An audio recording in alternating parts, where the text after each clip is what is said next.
Eh bien bonjour à tous, alors je fais ma petite contribution au port du masque. Alors beaucoup de choses ont déjà été dites, veuillez m'excuser s'il y aura des redites, mais j'entends certaines choses dans la rue ou dans l'entourage qui me laissent un peu pantois, et je voudrais apporter ma petite pierre à l'édifice. En fait, ce que j'entends souvent, c'est que, alors je précise, hein, je ne suis ni pro-masque ni anti-masque. On ne demande pas à un chirurgien de choisir d'être pro ou d'être anti-masque. Simplement, le masque doit être utilisé à bon escient. Voilà, je laisse liberté à chacun qui souhaite de porter le masque ou de ne pas en porter. Je suis plutôt pro-choix. Ceci étant, j'entends beaucoup de gens qui disent oui, mais les chirurgiens, les équipes au bloc opératoire supportent bien le masque. Est-ce que nous aussi, on ne peut pas le supporter un peu dans l'espace public ou dans les magasins? Alors c'est vrai, nous supportons le masque parfois pendant plusieurs heures, pendant les interventions chirurgicales et au bloc opératoire. Ceci dit, je voudrais quand même vous faire une petite visite du bloc et vous allez mieux comprendre pourquoi. On y va?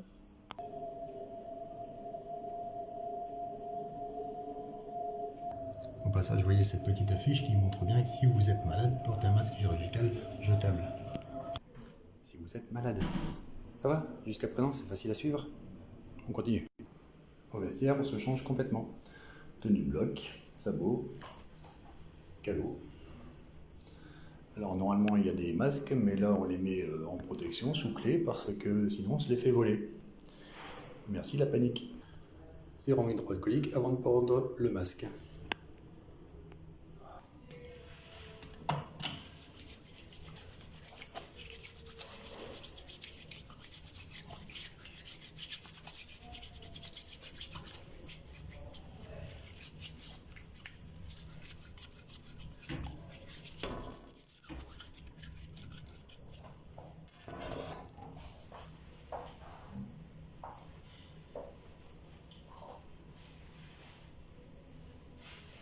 On ne touche pas le masque.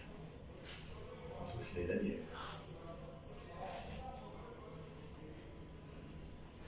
Allez, je vous emmène avec moi. Je vous emmène donc dans une salle d'opération. Bon, par respect pour vous, je vais retirer et rebaisser ce masque, qui ne me sert à rien, même pour vous protéger, puisque vous n'êtes pas directement devant moi. Et on y va. Petite visite. Alors, est-ce que vous voyez ce qu'il y a derrière ce piquet? Il y en a dans les quatre coins de la salle pour aspirer l'air de la salle. Et vous voyez au plafond, voilà, il y en a quatre également autour de la zone où est la table d'opération pour nous apporter de l'air renouvelé et rafraîchi. Air renouvelé, air rafraîchi, ça veut dire quoi? Ça veut dire que on peut supporter largement la présence d'un masque sur le visage. Ça ne nous pose pas de soucis, d'autant plus qu'on est statique, on ne bouge pas, on ne va pas faire un marathon, on ne va même pas marcher, on reste debout ou assis, il n'y a que nos bras qui bougent pour l'intervention chirurgicale. Donc il n'y a pas beaucoup d'énergie physique demandée, il n'y a pas beaucoup d'énergie à réclamer à notre organisme. Donc pas trop d'oxygène non plus. Voilà. Par contre, de plus, nous sommes tous en bonne santé, autant sur le plan cardiaque que sur le plan respiratoire. Ça va? À présent, sitôt l'intervention terminée, à votre avis, qu'est-ce qu'on fait? On baisse le masque spontanément.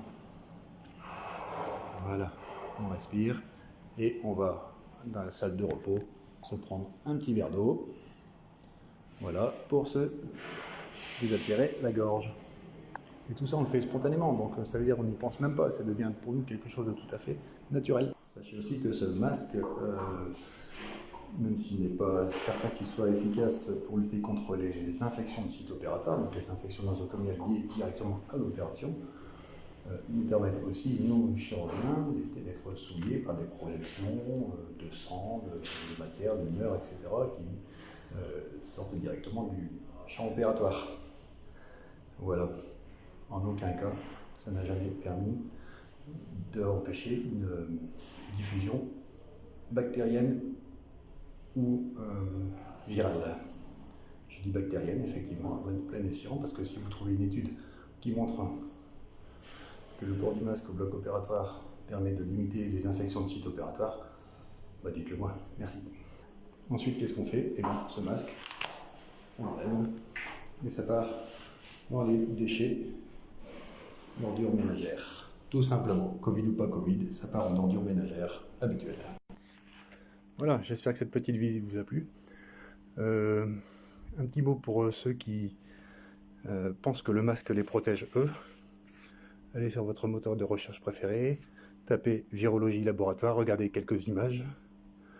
Vous voyez comment ils sont habillés, quasiment cosmonautes, et comparez avec votre masque en papier ou en tissu, vous voyez si ça peut avoir la même efficacité. Et à présent un message pour ceux qui pensent que ça protège ceux qui sont en face. Je loue tout à fait votre altruisme et vous en félicite. Maintenant, est-ce que le remède n'est pas pire que le mal? C'est-à-dire, est-ce que le fait de garder vos toxines dans le corps ne va pas faire que finalement, dans le masque plutôt, ne va pas faire que finalement vous entreteniez un cycle infectieux à vos dépens. Tout ça pour un résultat qui, somme toute, en dehors des autres gestes barrières qui ont été proposés, notamment une certaine distance, le lavage des mains, se moucher dans le coude, est-ce que ça serait pas préférable de finalement continuer à montrer votre sourire à tout le monde en sachant que on en a besoin, on a vraiment besoin de sourire. Voilà. Bisous à tous, portez-vous bien.